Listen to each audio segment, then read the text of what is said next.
For almost 100 years now, one car has really been the undisputed definition of automotive perfection, the Rolls-Royce Phantom. But its story, well, it doesn't start with a victory. It starts with a challenge that seemed almost impossible to solve.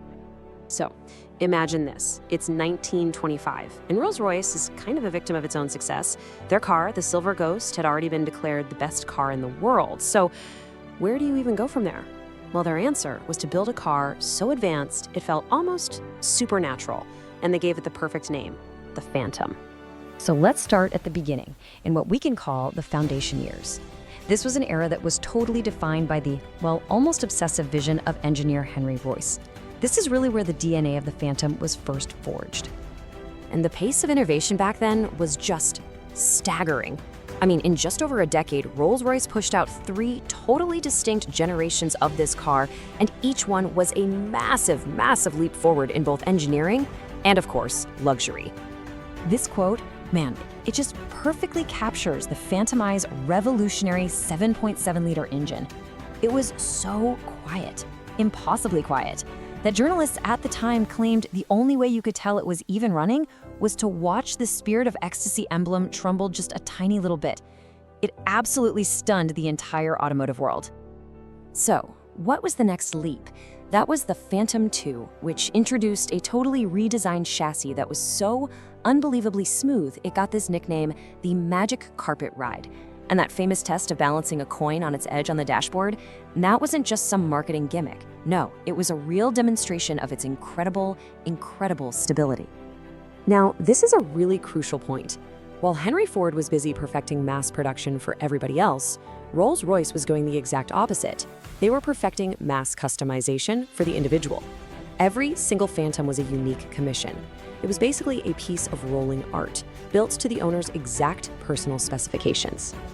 Okay, so in the post-war era, the Phantom's role really started to evolve. It transformed from just being a luxury car into becoming the ultimate symbol of power, of royalty, of statehood itself. Just think about this number for a second, 18. That's not a model year or something. That's the total number of Phantom IVs that were ever built. That tiny production run makes it one of the rarest, most exclusive cars in all of history. And there's a pretty simple reason it's so rare. See, the Phantom IV, it wasn't for sale. Not to the public, anyway. It was reserved exclusively for royalty and heads of state. You couldn't just walk in with a checkbook. You pretty much had to be born, crowned, or elected to even have the right to own one. It was an object of state, not commerce. And the level of craftsmanship was just astonishing.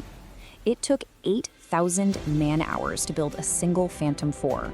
Now, to put that into perspective, that's like 4 people working full-time for an entire year on just one car. Then the Phantom V came along in 1959, and it kind of democratized that excellence, well, relatively speaking.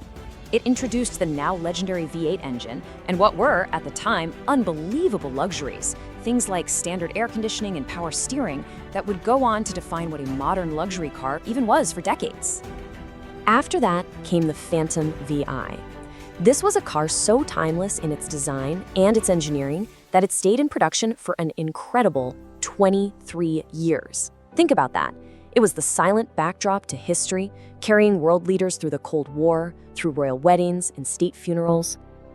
So after a bit of a quiet period, the new millennium brought a total rebirth for the Phantom. Under BMW's leadership, a brand new state-of-the-art factory was built at Goodwood in England, and it signaled the start of a modern renaissance for the brand. The Phantom VI, which launched in 2003, blended technology and tradition like never before. And a perfect example of this is the Starlight headliner. Owners could literally commission a personal constellation, maybe the night sky from their wedding day, woven right into the car's ceiling with thousands of tiny fiber optic lights. And that historic obsession with silence? Yeah, it reached a whole new level. At 60 miles an hour, the cabin noise of the Phantom 7 measured just 56.5 decibels. Let me be clear, that is officially quieter than a library. It created a true sanctuary on wheels. Now, the current generation, the Phantom 8s, it's a technological masterpiece. It's built on an all-aluminum frame they call the architecture of luxury. The structure is 30% more rigid than the old one, but it's also lighter, and it creates this ride sensation that people have described as just floating above the road. But maybe the most unique feature is something called the gallery. Rolls-Royce literally turned the dashboard into a mobile art exhibit. Owners can commission artists to create bespoke works, anything from silk flowers to sculptures made from meteorites, and they're sealed behind a single pane of glass for you to look at. So, after a full century of evolution, what's the core philosophy here? What is it that holds this incredible legacy together? What are the Phantom's true guiding principles? Well, it really all comes down to this. Across all 8 of these generations, 3 core values have stayed absolutely constant. The belief that the hunt for excellence never, ever ends, that real luxury is defined by flawless execution, not just a price tag, and that true craftsmanship is that marriage of human artistry and engineering precision. You know, ultimately, the Phantom has always been more than just a car. Through a century of unbelievable change, wars, depressions, revolutions, its purpose has always been to create a mobile sanctuary, a quiet, calm space that proves that, in a world full of compromise, perfection is still achievable. And this whole idea is captured perfectly in a simple philosophy. For Rolls-Royce, and for the people who ride in a Phantom, the pursuit of perfection, that journey itself, is the ultimate reward. It's really a testament to the idea that how you arrive says everything about who you are.